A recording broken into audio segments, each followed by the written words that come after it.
Shooting এর শেষে বাড়ি ফিরে গান গেয়ে মেয়েকে ঘুম পাড়াচ্ছেন নীল চ্যাটার্জি। দিয়েছে সাড়া কারণ রাগে কে গো দিশাহারা কে প্রথম মন জাগানো সুখে ভেসেছি Cine Gossip.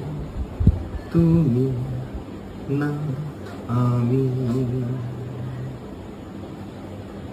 কে প্রথম কাছে এসেছি